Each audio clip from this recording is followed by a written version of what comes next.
15-ാം വയസ്സിൽ ഭാഷാ സമരത്തിലൂടെ മുസ്ലിം ലീഗിലേക്ക് കാൽച്ചുവട് വെച്ച ഒരു വ്യക്തിത്വമായിരുന്നു അദ്ദേഹം. പാർട്ടിയിൽ പ്രവർത്തിച്ച സമയം തന്നെ ശ്രീ പി കെ കുഞ്ഞാലിക്കുട്ടിന്റെ സാഹിബിന്റെ കൈപിടിച്ചായിരുന്നു പാണക്കാട്ടേക്കുള്ള ആദ്യത്തെ അദ്ദേഹത്തിന്റെ കാൽവെപ്പ്.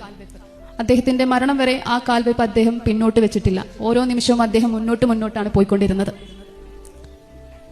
ശിഹാബ് തങ്ങളും ഹൈദരലി തങ്ങളും തുടങ്ങി ഇപ്പൊ സാദിഖലി തങ്ങളാണ് പാണക്കാടുള്ളത്.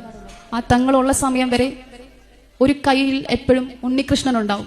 ആ കൈ ഇന്നും വിടാതെ ഇന്ന് ആ കൈ വന്ന് എത്തിയിരിക്കുന്നത് അഡ്വക്കേറ്റ് എ പി സ്മിച്ചിയുടെ അടുത്താണ്. ഇന്നേക്ക് അച്ഛൻ മരണപ്പെട്ടിട്ട് 1 വർഷവും 5 മാസം തികയുന്നു. സാധാരണ പൊതുവേദികളിൽ ഒരു കുടുംബത്തിലെ ഒരു നേതാവ് അല്ലെങ്കിൽ ഒരു പ്രവർത്തകൻ മരിച്ചു കഴിഞ്ഞാൽ 1-2 ദിവസം മാത്രം മറ്റു പാർട്ടികളിലുള്ളവർ പോവുകയും അവരുടെ ദുഃഖം പ്രകടിപ്പിക്കുകയും ഒരു ആശ്വാസവാക്ക് പറഞ്ഞ് തിരികെ പോവുകയാണ് ചെയ്തത്. എന്നെ സംബന്ധിച്ച് ഈ 1.5 വർഷക്കാലം എന്ന് പറയുന്നത് എന്റെ കൂടെ എന്റെ ഒപ്പം എന്റെ തങ്ങളുണ്ടായിരുന്നു, എന്റെ പി കെ കുഞ്ഞാലിക്കുട്ടി സാഹിബ് ഉണ്ടായിരുന്നു, എന്റെ പ്രവർത്തകരുണ്ടായിരുന്നു. ഇന്ത്യൻ യൂണിയൻ മുസ്ലിം ലീഗിലെ ഓരോ ചെറുതും വലുതുമായ പ്രവർത്തകർ ഈ 1.5 വർഷക്കാലം ഞങ്ങളുടെ കൂടെ എന്തെങ്കിലും പ്രശ്നമുണ്ടോ, ഇനി എന്തെങ്കിലും ആവശ്യമുണ്ടോ എന്ന് ചോദിച്ച് ഫോൺ കോളുകളും വിളികളുമായി വീട്ടിൽ തന്നെയായിരുന്നു. ശരിക്കും പറഞ്ഞാൽ അച്ഛൻ ഈ 1.5 വർഷക്കാലം ഇല്ല എന്നുള്ളൊരു സങ്കടം ഞങ്ങളിലേക്ക് എത്തിയിട്ടില്ല.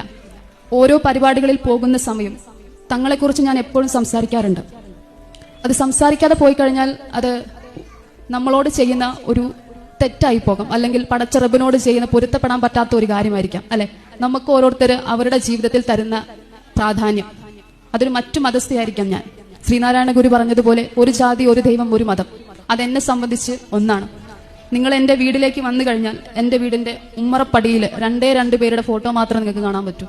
ഒന്ന് ഞാൻ വിശ്വസിക്കുന്ന എന്റെ മതമായ ഹിന്ദു മതത്തിലെ ഭഗവാൻ ശ്രീകൃഷ്ണനും തൊട്ടപ്പുറത്ത് ഹൈദരലി തങ്ങളും ശിഹാബ് തങ്ങളുടെ മുഖം മാത്രമായിരിക്കും.